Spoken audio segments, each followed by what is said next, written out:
మనకి ఇంకో special guest కూడా వచ్చేస్తున్నారు. చిరంజీవి గారికి చాలా చాలా ఆప్తులు. వెల్కమ్ టు సౌందర్య లహరి. ప్రియతమా నన్ను పలకరించు ప్రణయమా. సార్ నేను చూస్తాను నేస్తాను అనుకోలేదు సార్. ఫస్ట్ టైం మిమ్మల్ని చూస్తున్నాను, నాకు చాలా సంతోషంగా ఉంది సార్. ఇంకొక 10 నిమిషాల్లో తెలిసిపోతుంది. ఏమని మేడం? నువ్వు రాఘవేంద్రరావు గారు కాదు, కృష్ణానగర్ అని. నాకు ఇప్పుడు తెలిసిపోయింది.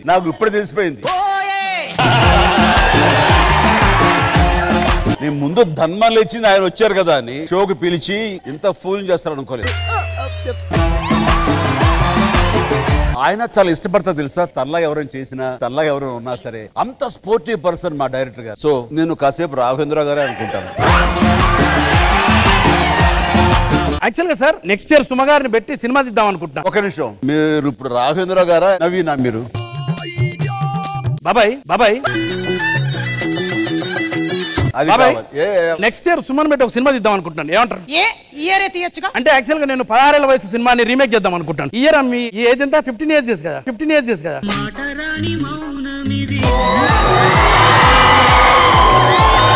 రండి బాబాయ్, కూర్చోండి. రాఘవేంద్రరావు గారు వచ్చారు కాబట్టి ఇవాళ మన సౌందర్య లహరి షోకి స్పెషల్ గెస్ట్ గా వస్తున్నారు మెగాస్టార్ చిరంజీవి గారు.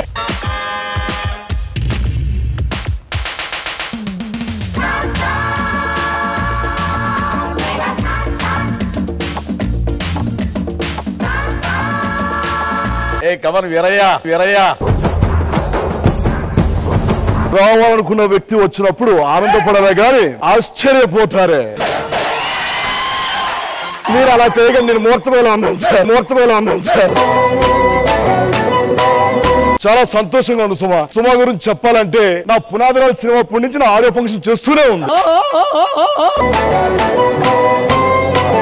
అప్పుడు చాలా చిన్న వయసు, మేబీ 55-50 ఉండొచ్చు అనుకోడు కదా. చిరంజీవి గారు నేను గుళయ్య బకావళి కథ నుంచి చేస్తూనే ఉన్నాను. నేనేదో కొంచెం ఏజ్ తగ్గిద్దాం అనుకున్నాను, పెంచుకుంటూ పోతా. ఈ ఆడియో ఫంక్షన్లు ప్రీలీజ్ ఈవెంట్ ఎలా జరుగుతున్నాయి సుమా? అంటే లాస్ట్ మంత్ చేసిన ఒక ఆడియో ఫంక్షన్ లో మైక్ సరిగ్గా పనిచేయలేదు. అంతకుముందు సంవత్సరంలో ఇంకో మైక్ పనిచేయలేదు. అంతకుముందు కూడా మైక్ పనిచేయట్లేదు. ఏమిటో మైకులు పనిచేయట్లేదు కానీ నీ యాంకరింగ్ మాత్రం పోతానే ఉంది. వచ్చే టెన్షన్ లో మొత్తం అంతా. సార్ మీరు మీ డైలాగ్ చివర్లో ఒక ఆ అంటారు కదా, అసలు అది భలే స్టైలిష్ గా ఉంటుంది సార్. అది ఎప్పుడు మొదలైంది? యాక్చువల్ గా మన జీవితం ఎక్కడి నుంచి మొదలు పెట్టాం? బారసాల నుంచి మొదలు పెడతాం. బారసాలు ఏం నేర్పిస్తారు? అందుకనే ఏ డైలాగ్ చెప్పినా వచ్చిన స్టేజ్ అని మర్చిపోవడం అని లాస్ట్ లో ఆ అని చెప్తా ఉంటా.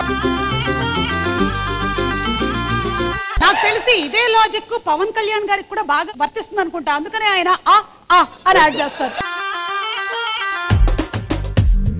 చిరంజీవి గారు, నాకు మీ డైలాగు రాననుకున్నారా రాలేననుకున్నారా అనేది భలే ఇష్టం అండి. నాకు కూడా మన 31st ఈవెంట్ లో నువ్వు చెప్పగానే నువ్వు ఇంకా రావు అనుకున్నాను, కానీ చూస్తే సుమా అని మరీ మొదలు పెట్టేస్తావు.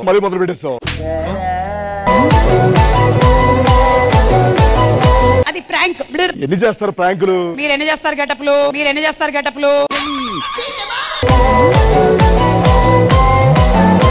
ఏమైనా మీరు హ్యాపీగా ఉన్నారు కదా సార్? పెళ్ళైన తర్వాత చిరంజీవి అయితే ఏంటి, రాజీవ్ కనగాలి అయితే అందరూ ఒకటే. వచ్చి ఎంతసేపు అయింది, కూర్చోమంటే సభ మర్యాద. సారీ సార్, కూర్చోండి సార్. ఓకే. ఏమైనా సరే మీరు ఎలాంటి బ్యాక్గ్రౌండ్ లేకుండా భలే వచ్చారు. ఎవరు చెప్పారు నాకు బ్యాక్గ్రౌండ్ లేదని? నా బ్యాక్గ్రౌండ్ నన్ను అభిమానించే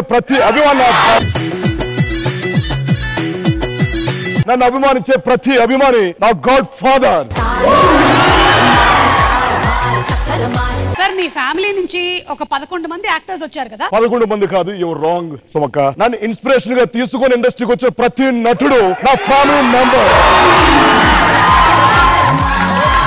మేబీ ఈ రోజు 11 మంది కావచ్చు, రేపు ఇది 110 అవుతుంది, తర్వాత 1100 అవుతుంది, తర్వాత 11 లక్షలు అవుతుంది.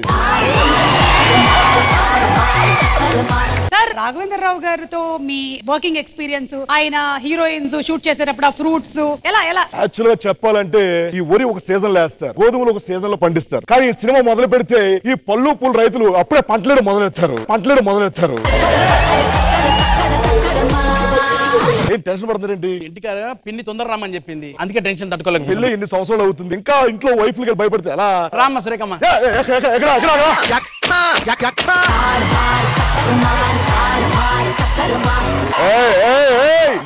పవర్ఫుల్ భయపడాల్సిన అవసరం లేదు. Thank you sir.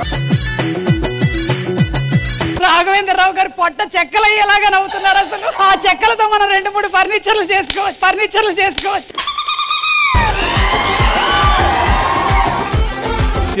డైరెక్షన్ చేసేటప్పుడు నాలో మీకేం నస్తుంది? ఒక రోజు షూటింగ్ జరుగుతుంది, చాలా ఆహ్లాదకరంగా జరుగుతుంది, చాలా సంతోషంగా యూనిట్ మొత్తం చేస్తా ఉన్నారు. లాస్ట్ ప్యాకప్ అని చెప్పారు. అది నిజంగా నాకు చాలా ఇష్టం.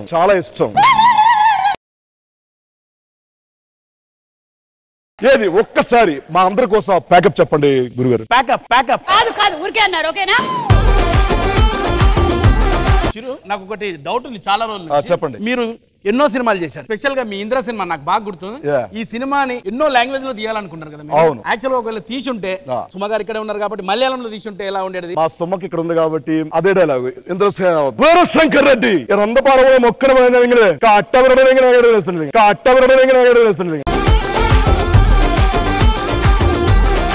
Arabic Veerashankar Reddy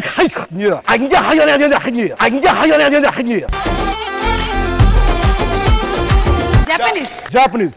okay.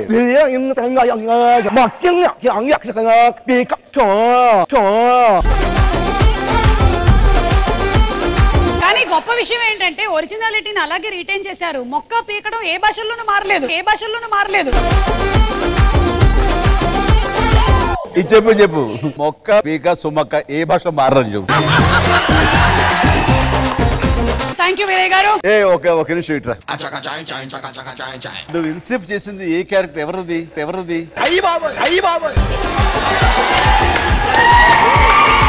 గొప్ప టాలెంట్ ఉన్న యాక్టర్ ని కలవాలనిపిస్తుంది. ఎవరు చెప్పవా? సార్ చిరంజీవి గారి గెటప్ వేసి ఏం చేయాలో అర్థం కాని అయోమయ పరిస్థితిలో ఉన్న గెటప్ సీన్ గారు సార్. ఫెంటాస్టిక్, చాలా బాగా. ఆయన స్థాయిని మర్చిపోయి, ఆయన స్టేచర్ని మర్చిపోయి నన్ను ఆయనతో కూర్చుని పెట్టుకొని ఒక ప్రయాణం. నాకు ఇంతకంటే హై ఉన్న మూమెంట్ ఏమీ లేదు నా కెరీర్ లో. Sir thank you so much sir.